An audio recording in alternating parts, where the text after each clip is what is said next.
big point of contention of late in your race with Scott Jensen has involved debates, or a lack thereof. Scott Jensen called you running scared, says you're backing out of debates.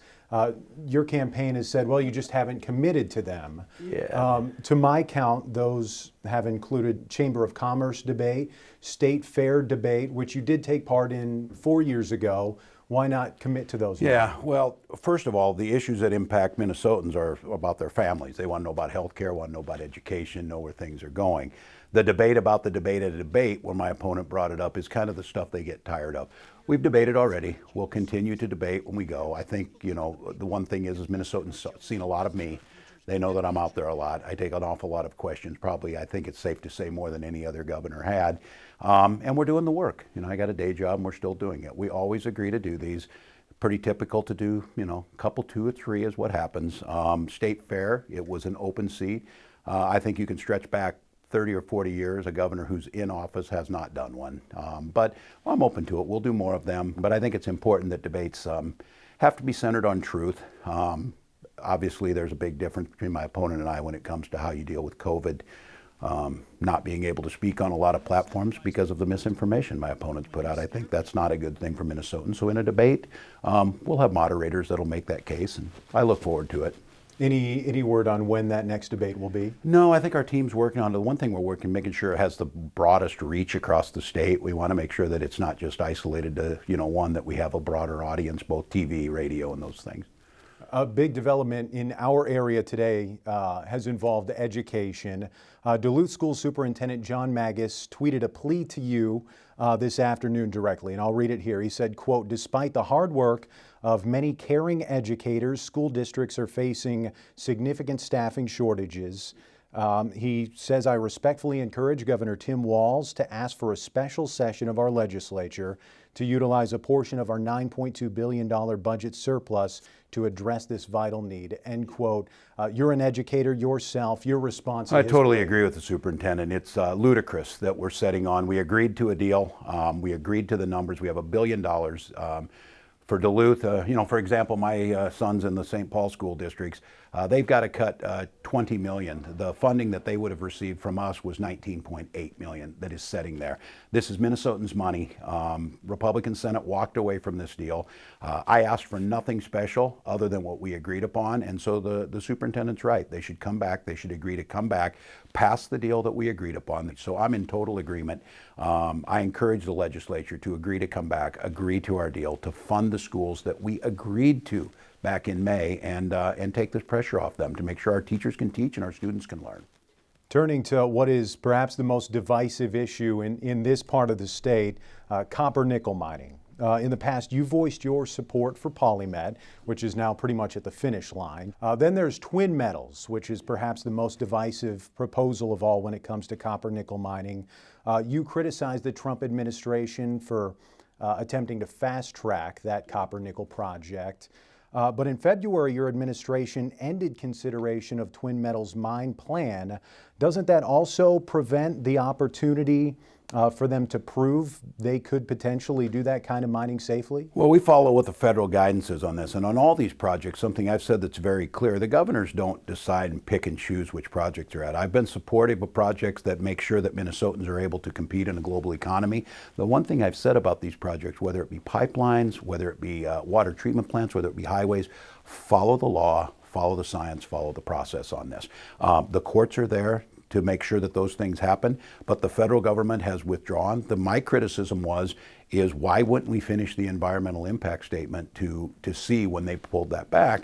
That's when there was the leases could go forward. They can't go forward now. They've been pulled back, so we put things on hold. If the leases were able to go forward, another administration we would follow the comes process. in, We would follow the process as it goes. You would support at least the process moving to find forward out if for it's Twin feasible. Metals? It doesn't mean that it is, but we would follow the process to say if it meets the environmental impact statements, if it meets the regulations that are written both federal and state law, and that's the thing we keep asking. If people feel like whether the regulatory regime is not strong enough or whatever, you can change that through the legislative process. You can't change it through the executive process. Touch real quick on the issue of public safety, which was a hot topic in your campaign. in your battle with Scott Jensen right now. I think when people in this part of the state hear you both talk about public safety, gun violence, there's an assumption you're talking about the Twin Cities area. But we've seen a big rise It's a whole state, in whole country. Yeah, in teen gun violence in particular here in the city of Duluth. When it comes to smaller cities like Duluth compared to the Twin Cities, what's your plan going forward to address the problem? Yeah, very real difference here. Not only do I just, it's one thing to sit on the side and criticize or whatever, but to have a track record of actually done some of this. The budget that we put forward has $300 million sitting at the legislature right now, and it was aimed very specifically to have the ability of local governments to make their decisions. If they need to hire more police, hire more police.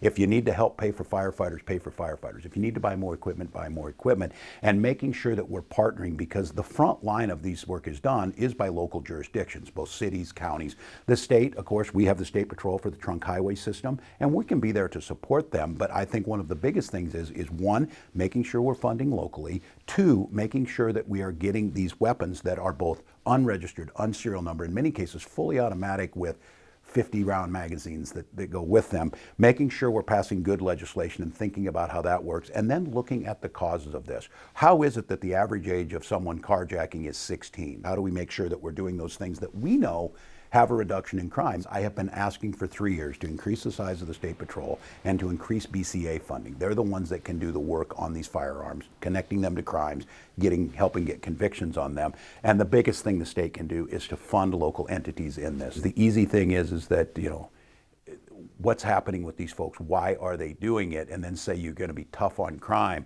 Being really tough on crime, making sure that you're not allowing it to happen in the first place. And I think that's where we're seeing a focus.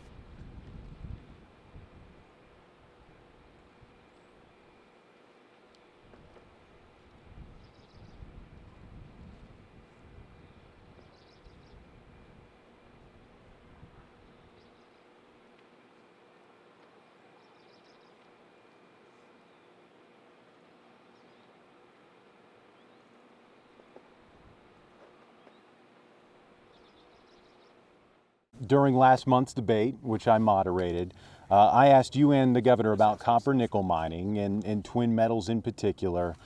You said we should let farmers farm, loggers log, and miners mine. But when it comes to copper nickel mining, which has never been done in the state of Minnesota, which has led to some environmental disasters in other parts of the world, is it as simple as just let miners mine? I think it is. I think that we've been mining for more than 100 years, and this kind of mining is arguably safer than the mining that we've utilized over the last 100 years. And I think that's evidence of a growing, emerging industrial society, that we're mining products that we didn't have to mine before. But I think there's numerous examples and precedents where copper nickel mining has been able to be done safely. I don't think there's anybody more invested in the land than the folks who live there. I think that we've had a situation where we've seen literally the permitting, legal, application, licensure process literally smother good projects, and projects that could have arguably really helped the northern economy flourish, and it hasn't flourished. There are a lot of Minnesotans, though, who worry about potential impacts of copper nickel mining to drinking water, clean water, the boundary waters. What do you say to them as they voice those concerns? I believe we can steward the land and mine responsibly. So I think we just need to realize that we're going to be as circumspect and cautious as we can, but we're going to let, if you will, miners mine. We've heard you and Governor Walz talk a lot this election cycle about public safety, but I would say a majority of that conversation is centered around how to handle it in the Twin Cities area. But violent crime is way up in places like Duluth. Governor Walz has said, hey, we should send hundreds of millions of dollars to different cities and municipalities around the state. Let those locations bolster their public safety there. How do you think Duluth and other cities, municipalities should handle public safety? I want to be laser focused.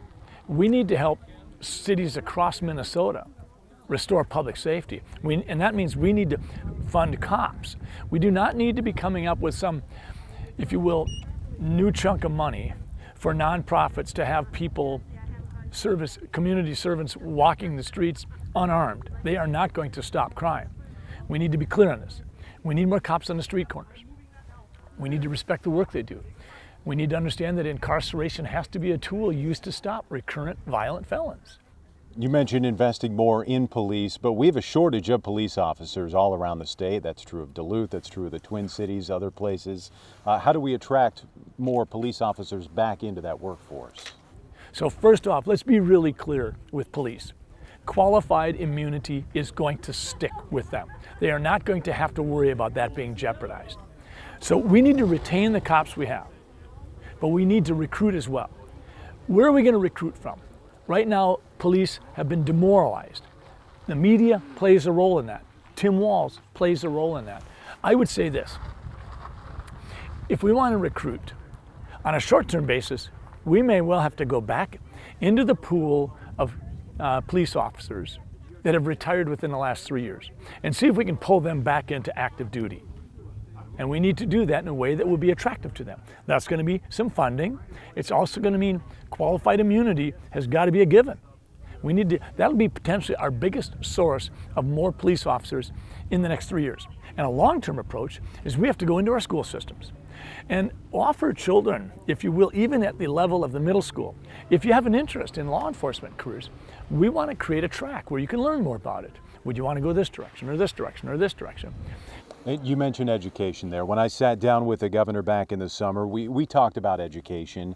The Duluth superintendent, actually that very day, it just so happened, had tweeted calling on the governor to call a special session to invest more money in getting more teachers into classrooms. Do we need to invest more going forward in education?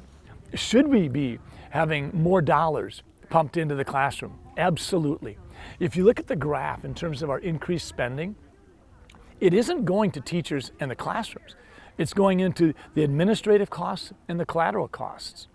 Right now, arguably, in our general fund budget, 41% goes to K through 12 education. 31% goes to health, human services. And then you've got another significant chunk, I believe, going to transportation and higher ed. When you get those together, you're at 80% of our budget right there. We absolutely need to get more dollars to teachers and in the classroom. But that doesn't mean that we have to just keep blowing open the size of this pie.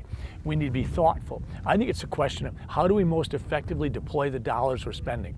I want to ask you about former President Trump. He made news recently by offering you his endorsement just last week, which of course got big headlines. I'm curious how you feel about getting his endorsement. We made an intentional decision many, many months ago that we were not going to, if you will, seek the endorsement of political leaders, and we haven't. We have gone out and said we want endorsements of small business groups, and we've gotten those. We did very much want the endorsement of the Minnesota Police and Peace Officers Association, and their board unanimously voted to endorse us. Those were the endorsements we really sought. In terms of individual political leaders, we feel that this is so much a Minnesota election that we said our focus is completely on Minnesota. The endorsement we really want is the endorsement of the voters. Governor Walz called your vision of Minnesota, quote, dark and fearful one. How would you classify your vision of Minnesota? I was surprised by that, Dan. When he did that on NPR radio. People have accused me at times of potentially being maybe a little bit of a naive optimist, albeit I am a skeptic. And so when he said my vision of Minnesota is a dark vision, not at all, not at all. If it were a dark vision, I wouldn't be running for governor, I just would have moved. No, I think that Minnesota's future is bright, but I don't think it's automatically going to happen. I think this is going to take hard work.